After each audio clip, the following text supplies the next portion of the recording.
ಜಯ ವಿಷಕಂಠನೆ ಸಾಂಬ ಶಿವ ಕೇಶವ ಪ್ರಿಯ ಜಗದೀಶ ನೀಲಕಭವ ಕ್ಲೇಶನಾಶ ಬಲಮೇಶ ಜಯ ಜಯ ಜಯ ಶಂಕರ ಜಯ ಭಯಂಕರ ಜಯ ವಿಷಕಂಠನೆ ಸಾಂಬ ಶಿವ ಜಯ ಜಯ ಜಯ ಜಯ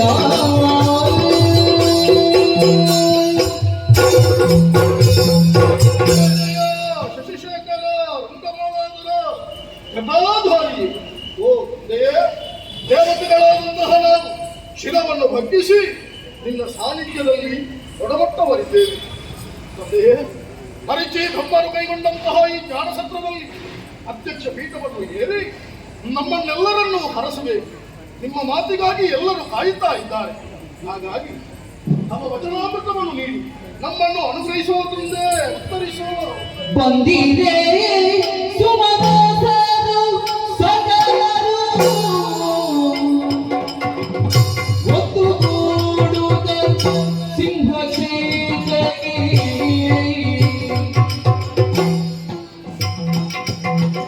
ಚಂದನು ಬಗೆಗೆ ಆನಂದವಾಯಿತು. ಬಂದಿದೆ ಸುಮನಸರು ಸಕಲರು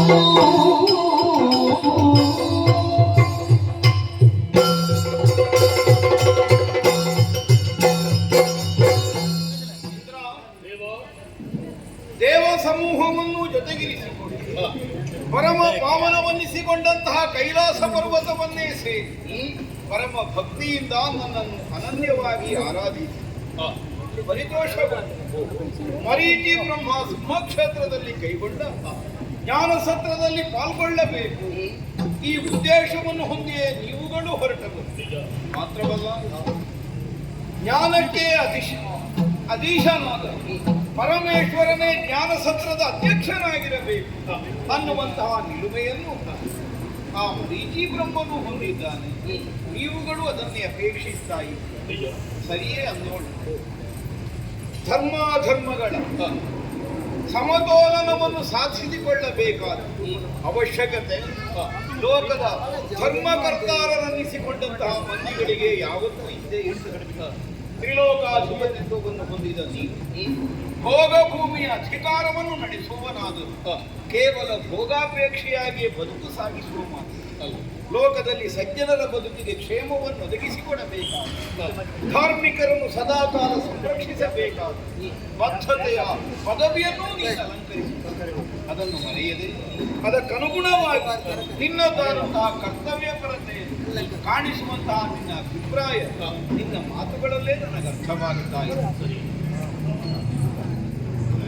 ಲೋಕದಲ್ಲಿ ಮಂದಿಗಳು ಬದುಕುವುದಕ್ಕೆ ಸೂಕ್ತವಾದಂತಹ ಒಂದು ಪಥ ನಿರ್ದೇಶನವನ್ನು ಮಾಡಬೇಕಾದ ಹೊಣೆಯನ್ನು ನಾವು ಹೊಂದಿದವರು ಲೋಕಾಧ್ಯಕ್ಷರುಗಳನ್ನಿಸಿಕೊಂಡು ಅದಕ್ಕನುಸಾರವಾಗಿ ಮರೀಚಿ ಬ್ರಹ್ಮನು ಅಥವಾ ಲೋಕದ ಜ್ಞಾನಿಗಳ ಅನೇಕರು ಒಂದೆಡೆಯಲ್ಲಿ ಕಲಿತು ಭವಿಷ್ಯತ್ತಿನ ಒಳಿತನ್ನೇ ಆಲೋಚಿಸಿ ಆ ಕುರಿತಾಗಿ ಸರಿಯಾದಂತಹ ಒಂದು ಸಿದ್ಧಾಂತವನ್ನು ನಿರೂಪಿಸುವಂತಹ ಉದ್ದೇಶಕ್ಕಾಗಿ ತ್ರಿವೇಣಿ ಸಂಗಮದಲ್ಲಿ ಕೈಗೊಂಡಂತಹ ಜ್ಞಾನ ಸತ್ರ ಅದಕ್ಕೆ ಅಧ್ಯಕ್ಷನಾಗಿ ನಾನೇ ಇರಬೇಕು. ಈ ಅಪೇಕ್ಷೆ ಸಹಜ. ಯಾಕೆ? ಜ್ಞಾನವನ್ನು ಒದಗಿಸಿಕೊಡಬೇಕಾದರೆ ಮಹೇಶ್ವರನಾದ ನಾನೇ ಆಗಬೇಕಾಗುವುದು. ಈ ನಿರ್ಣಯದಿಂದ ನಿಮ್ಮೆಲ್ಲರ ಕೇಳಿಕೆಯನ್ನು ಒಪ್ಪಿ ಸಂತೋಷದಿಂದ ಅಧ್ಯಕ್ಷನಾಗಿ ಪಾಲ್ಗೊಳ್ಳುವುದೇ ಸಿದ್ಧನಾಗಿ ನಾನು ಬಂದಿದ್ದೇನೆ. ಎಲ್ಲರೂ ನಿಮ್ಮ ನಿಮ್ಮ ಆಸನದಲ್ಲಿ ಆಸೀನರಾಗಿ ಸತ್ರವನ್ನು ಒಂದು ದಿನ ಸತ್ರದಲ್ಲಿ ನೆರೆದುದು ಬಂದು ದಿಕ್ಪಾಲಾದಿ ಸುಮನಸ ಸಂದನೆಗಳು ಇರುವ ಸಭೆಯ ಅಧ್ಯಕ್ಷನೈ ತಂದ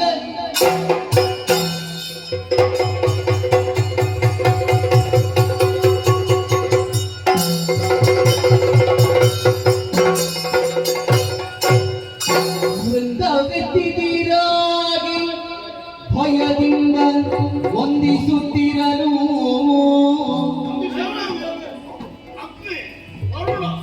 ಎಲ್ಲರೂ ಕುಳಿತುಕೊಳ್ಳಿ.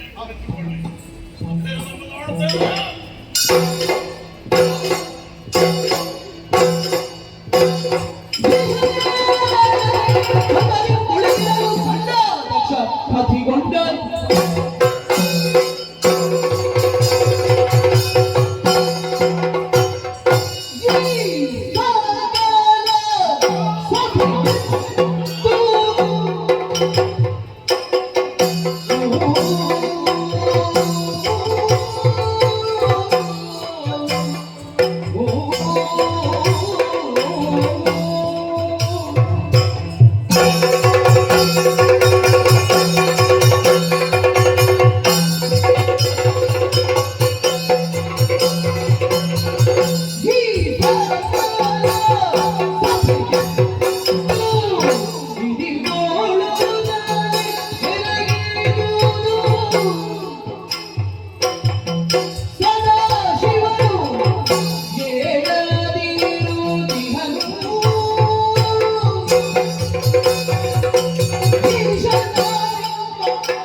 ಕುಳಿತುಕೊಳ್ಳಿ.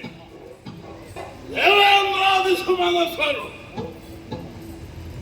ಋಷಿ ಮುನಿಗಳು ಗಂಧರ್ವ ಕಿನ್ನರ ಕಿಂಪುರುಷರೇ ಮೊದಲಾದವರು ತಕ್ಷಣ ಆಗಮನವನ್ನು ವೀಕ್ಷಿಸಿ ಇದಿರ್ಕೊಂಡು ಕೈ ಮುಗಿದು ಮಾನ ಸಮ್ಮಾನಗಳನ್ನು ಅರ್ಪಿಸಿದ್ದೀರಿ. ಓ ಒಳ್ಳೆ ಸಭೆ. ಇಂತಹ ಔನ್ನತ್ಯವನ್ನು ಹೊಂದಿರದ ಸಭೆಗೆ ದಕ್ಷನಾದರೂ ಯಾಕೆ ಬರಬೇಕು? ಅದರಲ್ಲಿಯೂ ಇದು ಜ್ಞಾನ ಸತ್ರದ ಸಭೆ. ಜನ ಸಂತೆಯಲ್ಲಿಯೂ ಸೇರ್ತಾರೆ, ಆದರೆ ಅದಕ್ಕೆ ಸಭೆ ಸದಸ್ಯರು ಹೀಗೆ ಯಾರು ಹೇಳುವುದಿಲ್ಲ. ಎಷ್ಟಿದ್ದಾರೆ ಅನ್ನೋದು ಮುಖ್ಯ ಅಲ್ಲ, ಹೇಗಿದ್ದವರಿದ್ದಾರೆ ಅನ್ನುವುದು ಮುಖ್ಯವಾಗುತ್ತದೆ. ಆದ್ದರಿಂದಲೇ ಈ ಸದಸ್ಸಿನ ಈ ಸತ್ರದ ಮಹತ್ವಿಕೆಯನ್ನು ಅನುರಕ್ಷಿಸಿ ಈ ದಕ್ಷ ಬ್ರಹ್ಮನ ಆಗಮನವಾಯಿತು. ಮರಣವಾದ ಕಾಲಕ್ಕೆ ನೀವೆಲ್ಲರೂ ನಮ್ಮ ಮನಸ್ಸಿನ ಹಿತವಾಗುವ ಹಾಗೆ ನಡೆದುಕೊಂಡಿದ್ದೀವಿ. ಆದರೂ ನಮ್ಮ ಅಭ್ಯಾಸದಂತೆ ಒಂದರೆಗಳಿಗೆ ಸಭೆಯತ್ತ ಒಂದು ಪಕ್ಷಿ ನೋಟವನ್ನು ಮೀರಿದೆ. ಎಲ್ಲ ಸರಿ, ಆದರೆ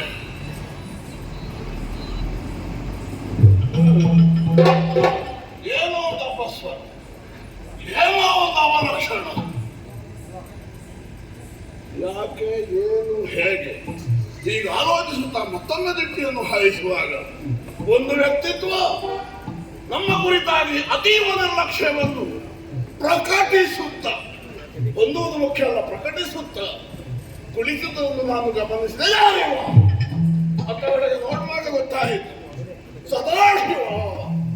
ಓ, ಕೈಲಾಸವಾಸಿಯಾದ ಪರಮೇಶ್ವರ ನನ್ನ ಆಗಮನವನ್ನು ನೋಡಿಯೂ ನೋಡದಂತೆ ಕಣ್ಮುಚ್ಚಿ ತೀವ್ರ ನಿರ್ಲಕ್ಷ್ಯವನ್ನು ಪ್ರಕಟಿಸುತ್ತಿದ್ದಾನೆ. ಯಾಕೆ ಹೀಗೆ? ಎಲ್ಲರೂ ನಮಸ್ಕರಿಸುವ ಒಂದು ವ್ಯಕ್ತಿತ್ವ, ಒಂದು ಚೇತನ ಆಗಮಿಸುವ ಕಾಲಕ್ಕೆ ಇವನಿಗೆ ಯಾಕೆ ಆಗುವುದಿಲ್ಲ? ಬೆಲ್ಲ ಗುದ್ದಿದ ಕಲ್ಲಿನ ಹಾಗೆ ಅಲುಗಾಡದೇ ಇದ್ದಾನಲ್ಲ. ಯಾಕೆ ಬೆಲ್ಲ ಗುದ್ದಿದ ಕಲ್ಲು? ಅದರ ತಳಭಾಗದಲ್ಲಿ ಬೆಲ್ಲದ ಅಂಟು ಇರುತ್ತದೆ. ಆ ಅಂಟಿನ ಕಾರಣದಿಂದ ಕೈಯಿಂದ ಇನ್ನೊಬ್ಬ ತೆಗೆಯದೇ ಇದ್ದರೆ ಆ ಕುಂಡು ಕಲ್ಲು ಅಲುಗಾಡುವುದಿಲ್ಲ. ಇವನನ್ನು ನೋಡುವಾಗ ಪಕ್ಕದಲ್ಲಿ ಅದೇ ಪದ ಬಹುಶಃ ಹೀಗಿರಬೇಕು. ಅಂದವ ದಕ್ಷ, ನಾವು ಯಾಕೆ ಅವನಿಗೆ ಗೌರವ ಸಲ್ಲಿಸಬೇಕು? ಈ ಭಾವ ಅವನಲ್ಲಿ ಉದಿಸಿರಬೇಕಾದರೆ ಕಾರಣ ಏನು? ಈಶತಾ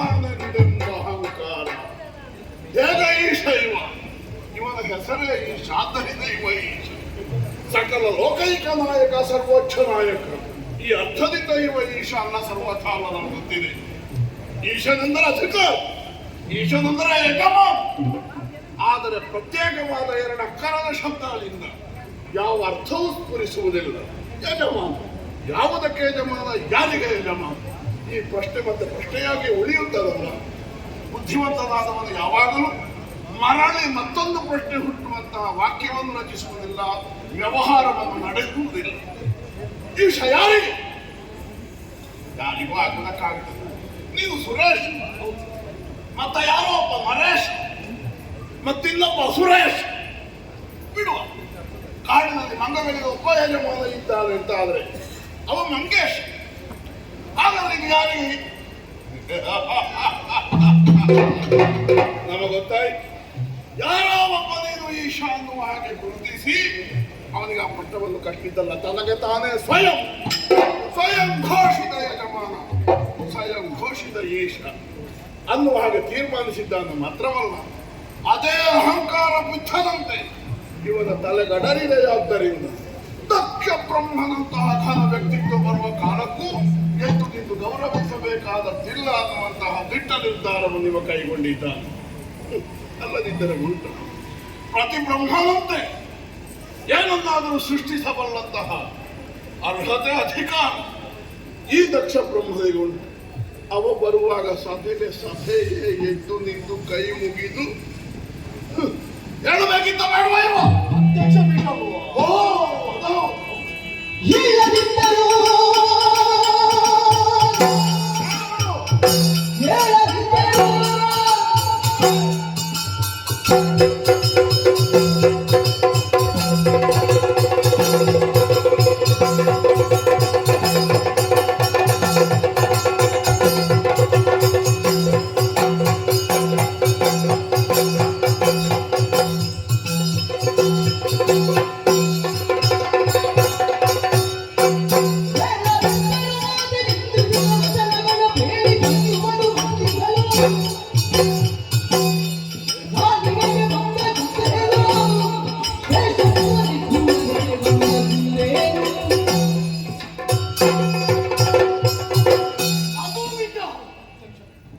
ಅಧ್ಯಕ್ಷ ಪದವಿಯನ್ನು ಇವನಿಗೆ ಯಾರೋ ಕೊಡ ಮಾಡಿದ್ದಾರೆ. ಯಾಕೆ ಅಂತ ಗೊತ್ತಿಲ್ಲ. ಇಲ್ಲ, ನಾವು ಅವನನ್ನು ಅಧ್ಯಕ್ಷನನ್ನು ಹಾಗೆ ಒಪ್ಪಿಕೊಂಡರೆ ಅಧ್ಯಕ್ಷ ಪೀಠವನ್ನು ಆರೋಹಿಸಿದವ ಆಗಾಗ ಎದ್ದು ಆಕೆ ಈಕೆ ಹೋಗುವಂತಿಲ್ಲ. ಯಥಾರ್ಥಕ್ಕಾದರೆ ಅಧ್ಯಕ್ಷ ಅಂತ ಸಭೆಯಲ್ಲಿ ಕುಳಿತವರು ಅನವಶ್ಯಕವಾಗಿ ಒಮ್ಮೆ ಅಲ್ಲಿಗೆ ಹೋಗುದು, ಒಮ್ಮೆ ಇಲ್ಲಿಗೆ ಹೋಗುದು, ಒಮ್ಮೆ ಅಲ್ಲಿ ಕುಳಿತುಕೊಳ್ಳುದು, ಒಮ್ಮೆ ಇಲ್ಲಿ ಕುಳಿತುಕೊಳ್ಳುದು, ಈಗ ಮಾಡಕೂಡದು. ವೇದಿಕೆಯಲ್ಲಿದ್ದವರಿಗೂ ಕಷ್ಟ ಆಗುತ್ತೆ ಅಷ್ಟೇ. ಸಭಾ ಮರ್ಯಾದೆಗೂ ಭಂಗ ಬರ್ತದೆ. ಸದಸ್ಯರಲ್ಲಿರುವವರೇ ಹಾಗೆ ಮಾಡಬಾರದೆಂದ ಮೇಲೆ ಸದಸ್ಯಪತಿ ಹೀಗೆ ಗುರುತಿಸಲ್ಪಟ್ಟ ಇವ ಹೇಳಬೇಕು, ಬರಬೇಕು, ನನಗೆ ನಮಸ್ಕರಿಸಬೇಕು. ಹೀಗೆ ನಾನು ಬಯಸಿದರೆ ಅದು ನನ್ನ ಅಪರಾಧವಾಗುತ್ತದೆ. ಮಾತ್ರವಲ್ಲ, ನನ್ನ ಬುದ್ಧಿಗೆಟ್ಟು ನನಗದೊಂದು ದೃಷ್ಟಾಂತ ಆಗುತ್ತದೆ. ಅಷ್ಟೆಲ್ಲ ಅವಿವೇಕಿ ಅಲ್ಲ ಈ ದಕ್ಷ. ಹೇಳುವುದು ಬೇಡ. ಹೇಳದಿದ್ದರೂ ಉಚಿತ ವಚನಗಳ ನಾಡಿ. ಮಾತಿನಿಂದ ಮಂಟಪ ಕಟ್ಟಬಹುದು, ಮಾತಿನಿಂದ ಮನೆ ಕಟ್ಟಬಹುದು, ಮಾತಿನಿಂದ ಮನೆ ಮುರಿಯಬಹುದು, ಮಾತಿನಿಂದ ಮನಸ್ಸು ಮುರಿಯುತ್ತದೆ. ಹಾಗಾದ್ರೆ ಏನನ್ನಾದರೂ ಮಾತು ಬಲ್ಲವನಿಗೆ ಸಾಧಿಸುವುದಕ್ಕಾಗುತ್ತದೆ. ಇವನಿಗೆ ಮಾತು ಬರುವುದಿಲ್ಲ. 10 ಗಂಟೆ ಮಾತಾಡಿ ಸಂಪಾದನೆ ಮಾಡ್ತಾರೆ. ಇವನ ಅಭಿಮಾನಿಗಳು ಹೇಗೆ ಸೃಷ್ಟಿಯಾದ? ಇವನ ಮೃದು ಮಧುರವಾದ ವಚನಗಳನ್ನು ಆಲಿಸಿ ಸಂಪಾದನೆ ಮಾಡಿದ ಅಭಿಮಾನಿಗಳಿಗೆ ಇರುವುದವನು. ಹಾಗಾದ್ರೆ ಮಾತಾಡೋದಕ್ಕೆ ಬಾರದೇ ಇದ್ದವ, ಮಾತಾಡದೇ ಇದ್ದ ಅಪರಾಧ ಬೇರೆಡೆಯಲ್ಲಿ ಮಾತನ್ನೇ ಬಂಡವಾಳವಾಗಿ ಉಪಯೋಗಿಸಿ ಈಗ ನಾನು ಬರುವ ಕಾಲಕ್ಕೆ ಈಗ ಬಂದಿದೆ. ಆಸನವನ್ನು ಸ್ವೀಕರಿಸಿ ಕಲಾಪಗಳಲ್ಲಿ ಪಾಲ್ಗೊಳ್ಳಿ. ಈಗ ಹೇಳಿದರೆ ಬಂದವರಿಗೆ ಎಷ್ಟು ಸಂತೋಷ ಆಗುವುದಿಲ್ಲ. ಆ ಕಡೆಗೆ ಕಣ್ಣನ್ನು ಹಾಯಿಸಲು, ಮಾತನ್ನು ಮಾಡಲು, ಕಣ್ಣು ಹಾಯಿಸಲು. ಕಣ್ಣಿಲ್ವ ಇವನಿಗೆ? ನಮಗೆಲ್ಲ 2 ಇವನಿಗೆ 3 ಇಲ್ವಾ?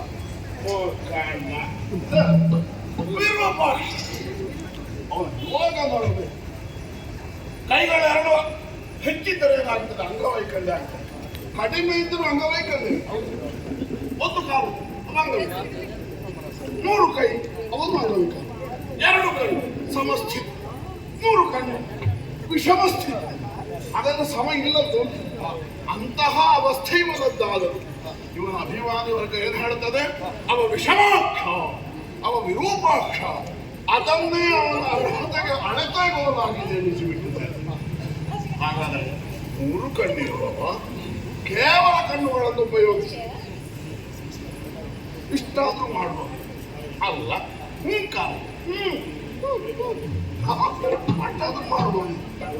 ಮಾರೆ ಕಣ್ಣುಗಳನ್ನು ಉಪಯೋಗಿಸಿ ನಾವೆಲ್ಲ ಎಂಥದ್ದೆಲ್ಲ ಮಾಡುವುದನ್ನು ಎಲ್ಲೋ ಸಭೆಯ ಒಂದು ಕಡೆ ಕುಳಿತು ಮತ್ತೆ ಸಭೆಯ ಮತ್ತೆಲ್ಲಿಯೇ ಕುಳಿತವರನ್ನು ಕಣ್ಣುಗಳಿಂದಲೇ ನೋಡಿ, ಕಣ್ಣುಗಳಿಂದಲೇ ಸನ್ನೆ ಮಾಡಿ, ಕಣ್ಣುಗಳಿಂದಲೇ ಎಬ್ಬಿಸಿ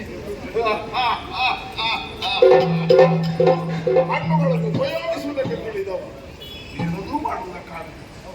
ಇವನಿಗೆ ತಿಳಿಯದೇ ಅಲ್ಲ, ಮಾತಾಡುವುದಿಲ್ಲ, ಹೂಂಗುಡುವುದಿಲ್ಲ, ಕಣ್ಣ ಭಾಷೆಯಿಂದಲೂ ನನಗೆ ಗೌರವ ಸಿಗುತ್ತಿದ್ದರಿಂದ ಕೇಳದಿದ್ದ ಉಚಿತ ವಚನಗಳನ್ನಾಡಿ ನನ್ನನ್ನು ಮನಿಸದೇ ಇರುವುದರ ಹಿನ್ನೆಲೆಯಲ್ಲಿ ಬಹುದೊಡ್ಡ ಸಂಚಕಾರ ಇದೆ, ಬಹುದೊಡ್ಡ ಸಂಚು ಇದೆ. ದಕ್ಷ ಬ್ರಹ್ಮ ಎನ್ನುವಲ್ಲ, ನಾವೇ ಸರ್ವಾಧಿಕಾರಿ ಅನ್ನುವುದನ್ನು ಇವ ತೋರ್ಪಡಿಸುವುದಕ್ಕಾಗಿ ಹಾಗೆ ಮಾಡಿದ್ದಾನೆ, ಬಿಟ್ಟಾನೆ. ಬೇರೆ ಯಾವ ಕಾರಣ ನನಗೆ ಹೊಡೆಯುವುದಿಲ್ಲ. ನಾನು ಬಂದಾಗ ನನಗೆ ಸರಿಯಾದಂತಹ ಸನ್ಮಾನವನ್ನು ಮಾಡದೆ ನನಗೆ ಅವ ಮರೆಯೋದೆ ಮಾಡಿದನಲ್ಲ ಈ ಸದಾಶಿವ, ಈ ಸದಾಶಿವ. ಓ, ಆಗದಿಂದ ಅವರ ಬಗ್ಗೆ ಹೇಳ್ತೀರಿ, ಆದ್ರೆ ಏನು ಏನು ನಿಮ್ಮ ಮಗಳನ್ನೇ ಕೊಟ್ಟಿದ್ದೀರಲ್ಲ. ಸರಸೀಜ ನುಡಿಗಿನ ಮರುಳಾಗಿ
ಮಾತಾಡ್ತೀಯ ಸ್ಥಾನದಲ್ಲಿ ಮಗಳನ್ನು ಕೊಟ್ಟಿದ್ದೀರಿ. ಹೌದಪ್ಪ, ಇನ್ನೇನು ಮಾಯ ಬಹುದಾಗಿದ್ದ ಗಾಯ. ನೀನು ನಿನ್ನ ಮಾತಿನ ಕೊಕ್ಕೆಯ ಮೂಲಕವಾಗಿ ಅದನ್ನು ಎಬ್ಬಿಸಿ ಹಾಕಿ ಮನಸ್ಪೂರ್ವಕವಾಗಿ ಕೊಟ್ಟದ್ದಲ್ಲ. ನಿನಗೆ ಹಾಗೆ ಕಾಣ್ತದೆ. ಯಾರಾದ್ರೂ ಕೊಟ್ಟಾರೆ ಇವನಿಗೆ ಮಗಳನ್ನು? ಅಂದ್ರೆ ಏನೂ ಬದಲಾವಣೆ ಇಲ್ಲ. ಮದುವೆ ಕಾಲಕ್ಕೆ ಹೇಗಿದ್ದ ಈಗಲೂ ಹಾಗೆ ಇದ್ದ. ಇವನಿಗೆ ಯಾರಾದ್ರೂ ಮಗಳನ್ನು ಕೊಟ್ಟ ಅಂದ್ರೆ ಮಹಾ ಮೂರ್ಖ ಬಿಟ್ಟು ಇವನಿಗೆ ಮಗಳನ್ನು ಕೊಟ್ಟ. ಮಹಾಮೂರ್ಖ ಕೊಟ್ಟನು ನನ್ನ ಮೂರ್ಖ ಮಾಡು ಹೇಳುವಾಗಿಲ್ಲ. ಆದ್ರೆ ಹೌದು ಅಲ್ಲ, ಹೇಳದೆ ಹೇಳುವುದು ಕರಗತ ಮಾಡಿದ್ದ ಬುದ್ಧಿವಂತಿಗೆ. ಆದರೆ ನಾನು ಕೊಟ್ಟದರ ಹಿನ್ನೆಲೆ ಏನು? ಸರಸಿಗಾಸನಿಂದ ನುಡಿಗೆ ನಾ ಮರುಳ. ಬ್ರಹ್ಮದೇವರು ಹೇಳಿದರು, ದಕ್ಷ ಮಗಳನ್ನು ಕೊಟ್ಟುಬಿಡು. ಆ ಸಂದರ್ಭ ಯಾಕೆ ಬಂತು? ನನ್ನ ಮಗಳು ದಾಕ್ಷಣ್ಯ ಚಂದ.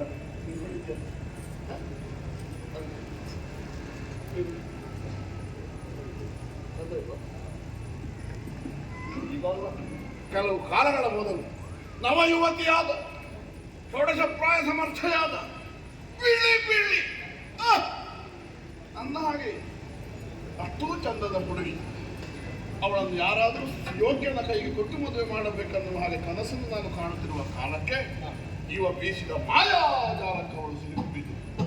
ಹೇಗದು ನಡೆಯಿತ ಗೊತ್ತಿಲ್ಲ. ನಮ್ಮ ಕೈಲಾಸ ತಪ್ಪಲಿನಲ್ಲಿ ತಿರುಗಾಡುವುದು, ನಮ್ಮ ಮನೆಯ ಮಹಡಿಯಲ್ಲಿ ಅವಳು ತಿರುಗಾಡುವುದು, ಅಲ್ಲಿಂದ ಇಲ್ಲಿಗೆ ಇಲ್ಲಿಂದ ಅಲ್ಲಿಗೆ ಸರಿ ಕಾಣ್ತದ ಕಲ್ಲಿನ ಪ್ರೀತಿ ಹಾಗೆ ಯಾವಾಗ ಹುಟ್ಟುದಂತ ಹೇಳಬೇಕಾಗುತ್ತೆ. ನೀನೇ ಹೇಳಬೇಕಲ್ಲ. ಒಂದು ಸುಪ್ರಭಾತದಲ್ಲಿ ಇವನ ಕೈ ಹಿಡಿದ ನನ್ನ ಮಗಳು ಇವನ ಹಿಂದಿನಿಂದಲೇ ಹೋಗುವುದನ್ನು ನಾನು ನೋಡಿದೆ. ಎಂತಹ ವಿಪರ್ಯಾಸ ನೋಡಿ. ಗಂಡಾಗಲಿ ಹೆಣ್ಣಾಗಲಿ ತಂದೆ ತಾಯಿಗಳು ಸಾಕಿ ಯೌವನಾವಸ್ಥೆಗೆ ಬರುವವರೆಗೆ ಅಪ್ಪ ಅಮ್ಮ ಹಾಕಿದ ಕೆರೆ ದಾಟುವುದೇ. ಹೌದಾ ಹೌದಾ? ಆದರೆ ಕುಡಿ ಮೀಸೆ ಬಂದಾಗ ಕೆರೆ ಜಿಗಿದು ಬರುವ ಕಾಲಕ್ಕೆ ಅಪ್ಪ ಅಮ್ಮ ಹೇಳಿದ್ದರಲ್ಲಿ ಹುರುಳಿಲ್ಲ ಅಂತ ಮಕ್ಕಳಿಗೆ ಕಾಣುವುದಕ್ಕೆ ತೊಡಗುತ್ತದೆ.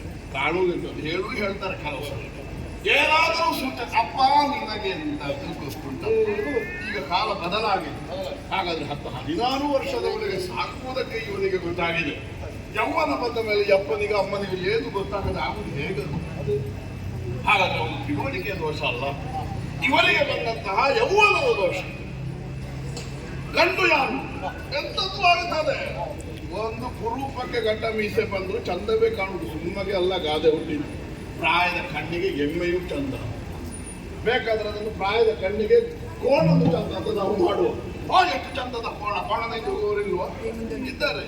ಹಾಗಾದ್ರೆ ಅಂತಹ ಸ್ವಭಾವವನ್ನು ಮೇಳೈಸಿಕೊಂಡು ನನ್ನ ಮಗಳಿಗೆ ಒಂದು ಮುಂದಿನಿಂದ ಹೋಗುವ ಕಾಲಕ್ಕೆ ನನಗೆ ಬಂತು ಉಗ್ರ ಕೋಪ. ಹೋಗಿವರನ್ನು ಆಗಬಲ್ಲದಲ್ಲ ಮದುವೆ. ಒಂದು ಮಾತು ಹೇಳಿ 100 ಮಾತಾಡ. ನಾಯಿ ಹುಟ್ಟಿದ ಮಡಕ್ಕೆ ನಾಯಿಗೆ ನಾವಿದು ಕೂಡ ಅದನ್ನು ಮನೆಯೊಳಗೆ ಕೊಂಡು ಹೋಗುವುದಕ್ಕಾಗ್ತದೆ? ಅಶುದ್ಧ ಆಗುವುದಿಲ್ಲ. ನಾವು ಅದರ ಕುರಿತಾಗ ಆಲೋಚಿಸಿ ನಾಯಿ ಯಾವುದು ಮಡಕೆ ಯಾವುದು ಯಾವುದು ಅಶುದ್ಧ ಈಗ ಆಲೋಚನೆ ಮಾಡುವುದನ್ನು ಗೊತ್ತಾಯಿತು. ಇವ ಕೈ ಹಿಡಿದ ಮಗಳು ಈಶ್ವರ ಕರ್ಕೊಂಡು ಹೊರಟ ಮಗಳನ್ನು ನಾನು ನಿಷ್ಠುರದಿಂದ ಅವನನ್ನು ದೂರ ಮಾಡಿ ಮನೆಗೆ ಕರ್ಕೊಂಡು ಬಂದಿಟ್ಟರೆ ನಾಳೆ ನಾನು ಯಾವುದಾದ್ರೂ ಗಂಡಸಿಗೆಗಳನ್ನು ಧಾರೆ ಎದ್ದು ಕೊಡಬೇಕೋ ಬೇಡ. ಇವ ಮುಟ್ಟಿದ್ದ ನೀನು ಯಾವ ಗಂಡು ಮಗ ಅದನ್ನು ಮಾಡ್ಕೊಳ್ಳಿ ಉಂಟ. ಹಾಗಾದ್ರೆ ನನ್ನ ಮಗಳು ಅವಿವಾಹಿತರಾಗಿ ಉಳಿಯುವುದು ಬೇಡ. ಇಷ್ಟಪಟ್ಟಿದ್ದಲ್ಲ ನನ್ನ ಬದುಕಿನ ಹಾಡೆಗಳಿದ್ದಳೆ ಅವಳನ್ನು ನಿರ್ದಯದಿಂದ ನಿರ್ದಾಕ್ಷಿಣ್ಯದಿಂದ ನಿರ್ಮೋಹದಿಂದ ನಿರ್ವಾತ್ಸಲ್ಯದಿಂದ ತೊಡೆದು ಹಾಕಿದೆ. ಆ ಮಗಳನ್ನು ಕಳ್ಕೊಂಡ ವೇದನೆ ನನಗೆ ಇನ್ನೂ ಮಾಯವಾಗಲಿಲ್ಲ. ಈಗ ನೀನು ಹೇಳ್ತಿ ಮಗಳ ಗಂಡ ಅಳಿಯ. ಹೌದಾದರೂ ಸಂಬಂಧಗಳು ನೆಲೆಯಾಗುವುದು ಹೇಗೆ? ಭಾವನೆ. ಯಾರಪ್ಪ ಯಾರು ಅಮ್ಮ ಯಾರು ಬಂಧು ಯಾರು ಬಳಗ. ಹಾಗಾದರೆ ತಾಯಿ ತೋರಿಸುತ್ತಾಳೆ ಇದು ನಿನ್ನ ಅಪ್ಪ. ಆ ಅಪ್ಪನ ಮೇಲೆ ಗೌರವಾದಿಗಳು ಹುಟ್ಟುತ್ತವೆ. ಹಾಗಾದ್ರಲ್ಲಿ ಸಂಬಂಧ ಮುಖ್ಯವೋ ಭಾವನೆ ಮುಖ್ಯವೋ? ಆ ಭಾವನೆಯ ವೃಕ್ಷದ ಬುಡಕ್ಕೆ ಕೊಡಲಿಯನ್ನು ಹಾಕಿದ ನನ್ನ ಮಗಳು ಸತಿ, ನನ್ನ ಮಗಳು ದಾಕ್ಷಾಯಿ.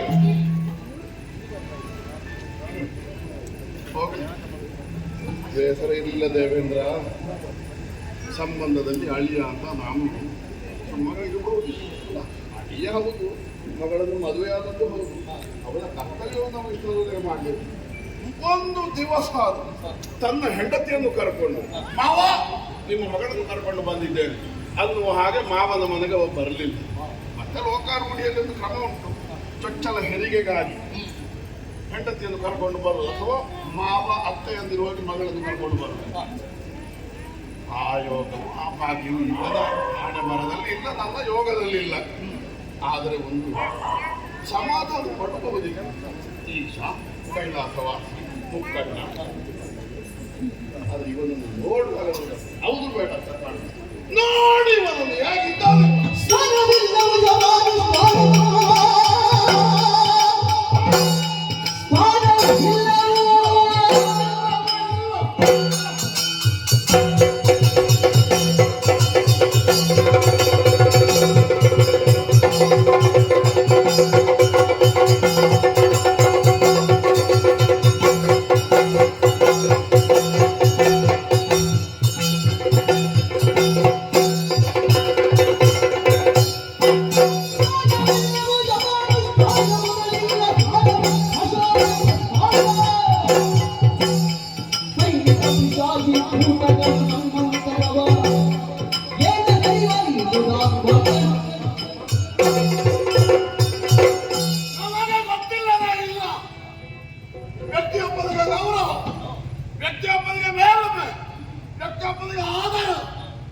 ಹುಟ್ಟಿನಿಂದಲ್ಲ, ಜಾತಿಯಿಂದಲ್ಲ, ವರ್ಣದಿಂದಲ್ಲ, ಸಂಸ್ಕಾರದಿಂದ ಉಂಟ ಇವರಿಗೆ ಸಂಸ್ಕಾರ.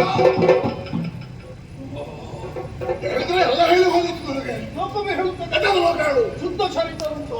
ಚಾರಿತ ಸ್ನಾನ ಮಾಡ್ತಾನ ಇವ.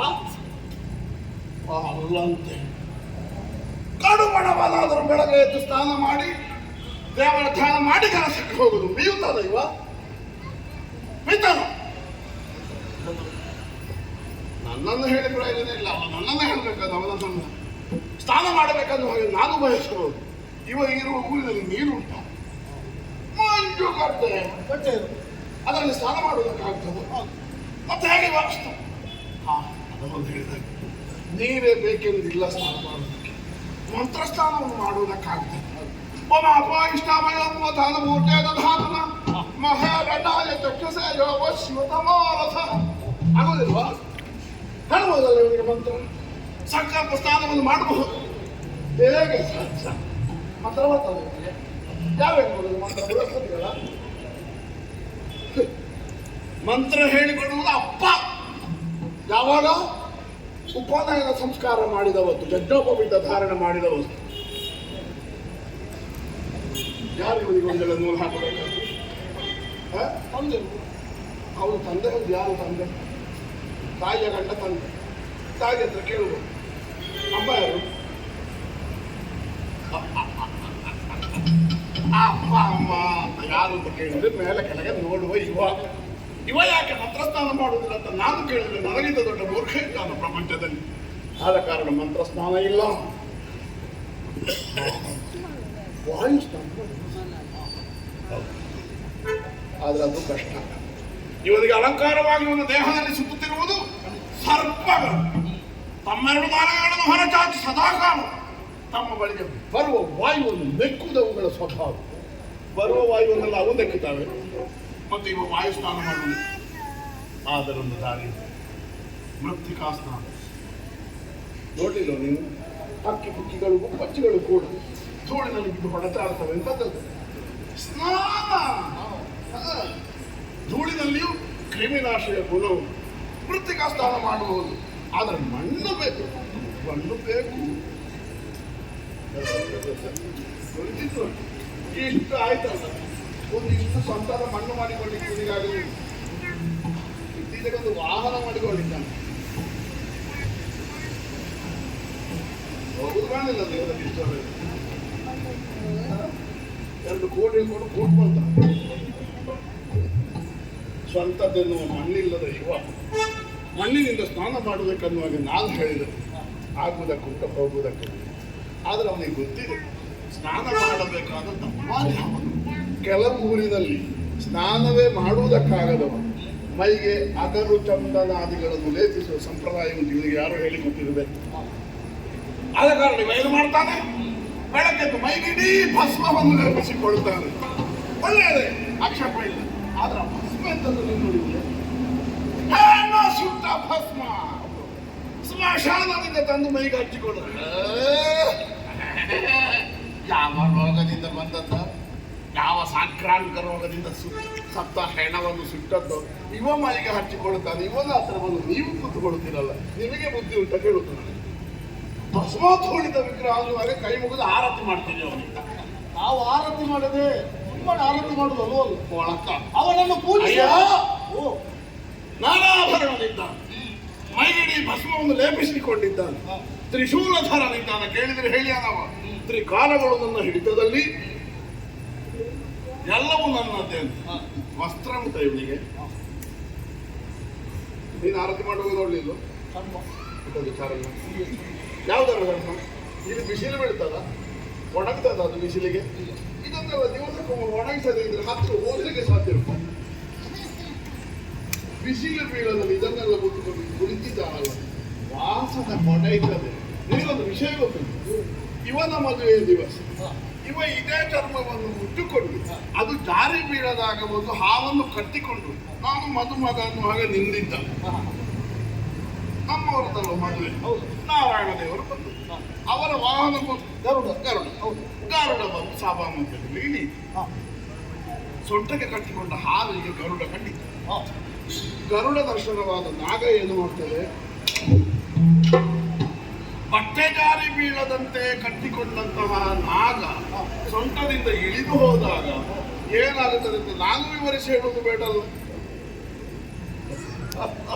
ಮಹಾಲಿಂಗ ಮಹಾಲಿಂಗ ಆಗ ನೆರೆದವರೆಲ್ಲ ಕೊಂಡಾಡಿದ್ರು. ಕೇಳಿದ್ರೆ ಹೇಳಿಯಾರು ನಾನು ದಿಗಂಬರ, ಅದಕ್ಕೂ ಅರ್ಥ ಹೇಳಿಯಾರು. ಅರ್ಥ ಹೇಳುವುದಲ್ಲಿ ಇವನನ್ನು ಬಿಟ್ಟರೆ ಬೇರೆ ಜನ. ದಿಗಂಬರ ಅಂದ್ರೆ ಎಂತದ್ದು ಕೇಳುವುದು? ದಿಕ್ಕೆ ಅಂಬರವಾಗಿ ಉಳ್ಳವನು ಯಾವನು ಅವನು ದಿಗಂಬರ. ನಮ್ಮ ಭಾಷೆಯಲ್ಲಿ ದಿಗಂಬರ ಅಂತದ್ದು ಬಟ್ಟೆ ಇಲ್ಲದವನು ದಿಗಂಬರ. ಆದ್ರೆ ಇವನ ಮರ್ಯಾದೆ ಉಳಿಸಿಕೊಳ್ಳುವುದಕ್ಕೆ ಹಾಗೂ ಹೇಳಿಯರು. ಕಾಗೆಯನ್ನು ಕೊಕ್ಕರೆ ಮಾಡಿ, ಕೊಕ್ಕರೆಯನ್ನು ಕಾಗೆ ಮಾಡಿ ಮಾತಾಡುವುದಕ್ಕೆ ಇವನಷ್ಟು ಜಾಣ. ನನ್ನಲ್ಲಿ ಮಾತಾಡ್ತಾನೆ ನೋಡು. ಈಗ ನಾನು ಇಷ್ಟು ಮಾತಾಡಿದ್ರೆ ಕೇಳುವುದಿಲ್ಲ. ಮಾತಾಡಿದ್ರು ನಾವು ತುಟಿ ಪಿತಕ್ಕೆ ಹೇಳಿದ್ದಾನ, ಯಾಕೆ ಹೇಳುವುದಿಲ್ಲ? ನನ್ನ ಹತ್ರ ನಾಡಿದ್ರು ಅದು ಅವನಿಗೆ ಗೊತ್ತುಂಟು. ಅವನ ಮೈಯ ಮತ್ತೊಂದು ನಾಟ್ಯದ ಹುಚ್ಚುಂಟು ಅವನು. ಕಾಲು ಕುಣಿಯೋದು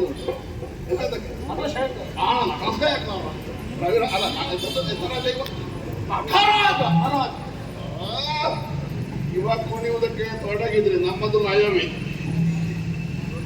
ಹೋಗಲಿ, ನಾಟ್ಯದ ವಿಷಯ ನನಗೆ ಬೇಡ. ಇವರ ನಾಟ್ಯ ಯಾರಿಗೂ ಬೇಡ. ಅಂತಹ ನೀನು ಹೇಳಿದಾಗೆ ಆರಾಧಿಸಲ್ಪಡುವವನೇ ಅವನು. ಯಾರಿಂದ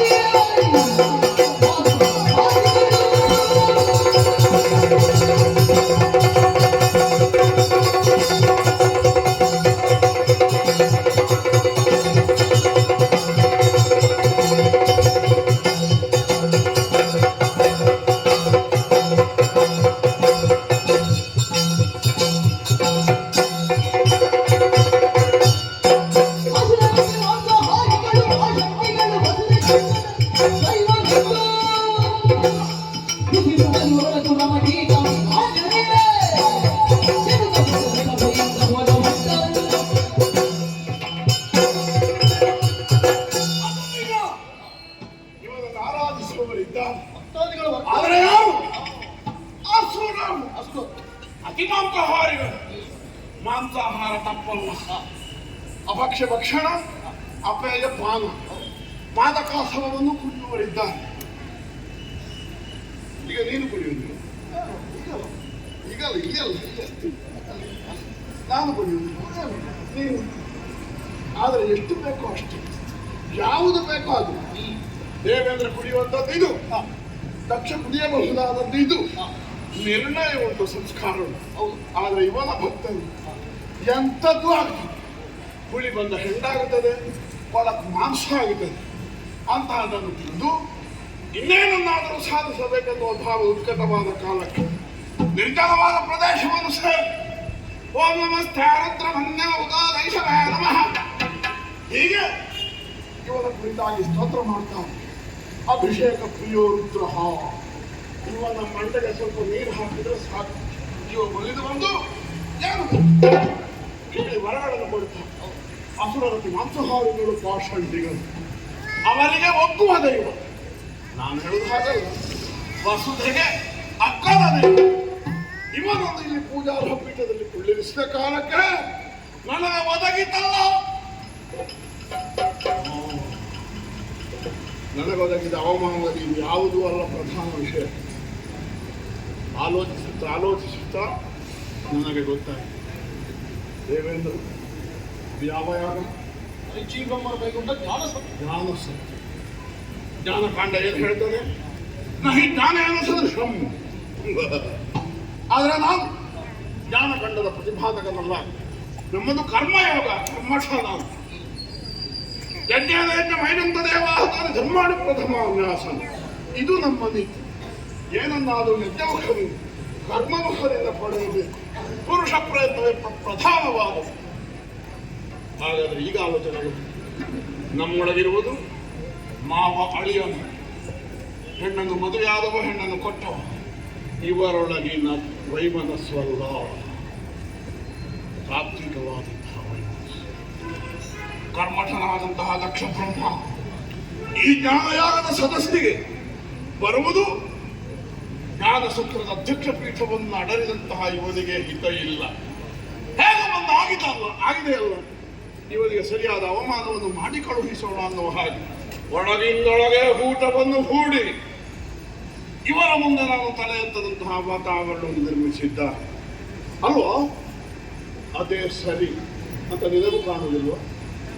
ಮಾಡ್ತದಿಲ್ವ? ನಿನಗೆ ಕಾಣುವುದಿದ್ದರೆ ಈಗಿಂದೀಗ ಮೇಲೆ ಯಾಕೆ ತರ್ಕಬದ್ಧವಾಗಿ ಸೂತ್ರವಾಗಿ ದಕ್ಷ ಬ್ರಹ್ಮ ಅವಧರಿಸಿದಂತಹ ಮಾತುಗಳ ಮೇಲೆ ನಿಮಗೆ ಅಭಿಮಾನ ಇದ್ದರೆ ಇವನಿಂದ ನಿರ್ವಹಿಸಲ್ಪಡುವ ಈ ಸಭೆಯಲ್ಲಿ ಒಂದರ ಘಳಿಗೆ ಇರಕೂಡದು.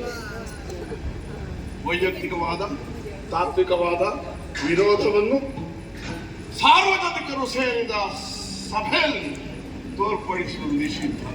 ಇವ ಅದನ್ನು ತೋರ್ಪಡಿಸುತ್ತಾನೆಂದಾದರೆ ಇವ ಸಂಕುಚಿತವಾದ ಮನೋಧರ್ಮವನ್ನು ಹೊಂದಿದ್ದಾನೆಂತ. ದೊಡ್ಡವರು ಯಾವಾಗಲೂ ವಿಶಾಲವಾದ ಮನೋಧರ್ಮವನ್ನು ಹೊಂದಿರಬೇಕು. ಹಾಗಾದರೆ ಸಂಕುಚಿತ ಮನೋಧರ್ಮದಿಂದ ಇವ ಸಂಕೋಚಗೊಂಡು ಹೋಗಿದ್ದ. ಇವನಿಗೆ ಪೂಜೆ ಸಲ್ಲುವ, ಇವನು ಅಧ್ಯಕ್ಷನಾಗಿರುವ ಈ ಸಭೆಯಲ್ಲಿ ನಾನು ಇರಬೇಕು. ಒಂದು ಅರೆಗಳಿಗೆ ಇರುವುದಿಲ್ಲ. ಹೋಗಿಯೇ ಹೋಗ್ತೇನೆ. ಆದರೆ ಒಂದು ನಾನು ಹೋದ ಮೇಲೆ ನನ್ನ ಬಗ್ಗೆ ಏನಾದರೂ ಮಾತಾಡಿ ಒಂದು ಪಾಪ ಮತ್ತೆ ನೋಡಿಕೊಳ್ತೇನೆ.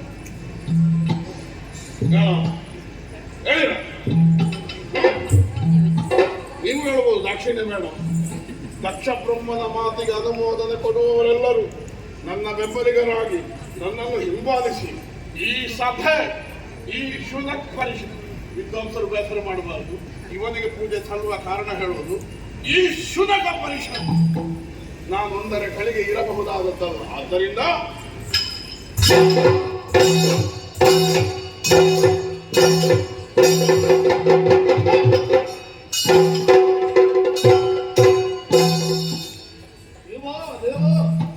ದಕ್ಷ ಬ್ರಹ್ಮರು ಒಂದಾಡಿದ ಕಾಲಕ್ಕೆ ಅವರಾಡಿದ ಪ್ರತಿ ಮಾತಿಗೂ ತಲೆ ಅಲ್ಲಾಡಿಸಬೇಕಾದ ಪ್ರಮೇಯ ಒಂದು ಒದಗಿ ಬಂತು. ಕ್ಷಮಿಸಬೇಕು ಸ್ವಾಮಿ, ಕ್ಷಮಿಸಬೇಕು. ಅದೇ ನೀವು ಮಾಡಿದ ತಪ್ಪು. ತಲೆ ಆಡಿಸೋರಿದ್ದಾರೆ ಅಂದ್ರೆ ಅವ ಇಷ್ಟೊತ್ತು ಮಾತಾಡಿ. ನೀವು ತಲೆ ಆಡಿಸಿದ್ರೆ ಅವನ ಮಾತು ಯಾವತ್ತೋ ನಿಂತು ನಾಳೆ ತಲೆ ಎತ್ತಿ ನಡೀಬೇಕು. ಅಯ್ಯೋ, ಆ ಭಯ ಯಾಕೆ? ಎಲ್ಲಿಗೆ ನಾವು ತಲೆಬಾಗಬೇಕಾದದ್ದು, ಯಾವುದು ಸರಿಯಾದದ್ದು, ಯಾವುದು ವೃತವಾದದ್ದು ಅಲ್ಲಿಗೆ ಮಾತ್ರ ತಲೆಬಾಗಬೇಕು. ಒಟ್ಟು ತಲೆಬಾಗಬೇಕಾದದ್ದಲ್ವಲ್ಲ. ವಿವಾದಕ್ಕೆ ಕಾರಣವಾದದ್ದೇನು? ಅವನನ್ನು ನಾನು ಗೌರವಿಸದೇ ಉಳಿದೆ. ಆ ಕಾರಣಕ್ಕಾಗಿ ನಾನಾ ವಿಧವಾಗಿ ನನ್ನನ್ನು ನಿಂದಿಸುವಂತಹ ಕಾರ್ಯವನ್ನು ನಮ್ಮ ಕೈಗೊಂಡು ಮಾವಾಡಿಯ ಅನ್ನುವಂತಹ ನಮ್ಮ ಸಂಬಂಧ ತೀರಾ ವೈಯಕ್ತಿಕವಾದ ಅಲ್ಲ, ಅದು ಲೋಕಕ್ಕೆ ಸಂಬಂಧಿಸಿ ಅಲ್ಲ ಅಲ್ಲ ಅಥವಾ ನಮ್ಮೊಳಗಿನದ್ದಾದಂತಹ ಬಾಂಧವ್ಯ ಬಹಳ ಮಧುರವಾಗಿರುವುದೇನೂ ಅಲ್ಲ. ಅವನೇ ಹೇಳಿದ ಹಾಗೆ ಅವನ ಅಪ್ಪನ ಒತ್ತಾಯಕ್ಕೆ ಅವನು ನನಗೆ ಹೆಣ್ಣನ್ನು ಕೊಟ್ಟ. ನನ್ನ ಅಪೇಕ್ಷೆಯಂತೆ ಅಥವಾ ಗೌರಿಯ ಅಪೇಕ್ಷೆಯಂತೆ ನಾವಿರುವರು ದಂಪತಿಗಳಾಗಿ ಉಳಿದಿದ್ದೇವೆ. ಕೊಟ್ಟಲ್ಲಿಗೆ ಒಂದು ದೃಷ್ಟಿಯಿಂದ ಸಂಬಂಧ ಮುಗಿದು ಹೋಯಿತು ಅಂತ ತಪ್ಪಾಗಿ ಕಲ್ಪಿಸಲು ತಪ್ಪಾಗಿ ಹೋಗುವುದಿಲ್ಲ. ಕೊಟ್ಟ ಹೆಣ್ಣು ಕುಲಕ್ಕಿಂತ ಹೊರಗೆ. ಆದ್ದರಿಂದ ಮತ್ತವಳದ್ದಾದಂತಹ ಯೋಗಕ್ಷೇಮ ಅದು ಪತಿಗೃಹಕ್ಕೆ ಸಂಬಂಧಿಸಿದ್ದು. ಅದರಿಂದ ಬಹಳ ತಲೆ ಹೊಡ್ಕೊಳ್ಳುವಂತಹ ಪರಿಸ್ಥಿತಿ ಏನೂ ಇಲ್ಲ. ಅಥವಾ ನನಗೆ ಹೆಣ್ಣು ಕೊಟ್ಟವನಿದ್ದಾನೆ ಅನ್ನುವ ಕಾರಣಕ್ಕಾಗಿ ನಾನು ಕೈಗೊಂಡಂತಹ ಕರ್ತವ್ಯ ಏನು, ಅದರ ಘನತೆ ಏನು ಅನ್ನುವುದನ್ನು ಮರೆತು ವ್ಯವಹರಿಸುವಂತಹ ಪ್ರವೃತ್ತಿ ನನ್ನದು ಇಲ್ಲ. ಲೋಕದ ಸ್ವಭಾವವೇ ಹೀಗೆ. ನಮಗೊಬ್ಬನಲ್ಲಿ ಪ್ರೀತಿ ಹುಟ್ಟಿದರೆ ಅವನಲ್ಲಿ ಅಲ್ಲದೇ ಇದ್ದದ್ದೆಲ್ಲವೂ ಒಳ್ಳೆ ಗುಣಗಳಾಗಿಯೇ ನಮಗೆ ಕಾಣಿಸ್ತದೆ. ನಮಗೊಬ್ಬನಲ್ಲಿ ಏನಾದರೂ ಒಂದು ಆಕ್ರೋಶ ಬಂದ್ರೆ, ಒಂದು ಆಗ್ರಹ ಬಂದ್ರೆ ಅವನಲ್ಲಿರುವ ಒಳ್ಳೆಯ ಗುಣಗಳೆಲ್ಲ ನಮಗೆ ದುರ್ಗುಣಗಳಾಗಿಯೇ ಕಂಡು ಹೋಗ್ತದೆ. ಅದಕ್ಕೆ ವ್ಯಕ್ತಿ ಕಾರಣ ಅಲ್ಲ, ಕಾಣುವವನ ದೃಷ್ಟಿಕೋನವೇ ಕಾರಣ. ಏನು ಪರಮೇಶ್ವರನಲ್ಲಿದೆ, ನಾನು ಅಸುರರ ದೈವವೆಂದು ಅಥವಾ ಮಾಂಸಭಕ್ಷಣ ಮಾಡುವವರ ದೈವವೆಂದು, ಸ್ನಾನಾದಿ ಸಂಸ್ಕಾರಗಳಿಲ್ಲದವನೆಂದು ಕಾಣುವಂತಹ ಸ್ವಭಾವ ಯಾವನಿಗೆ ಬರ್ತದೆ?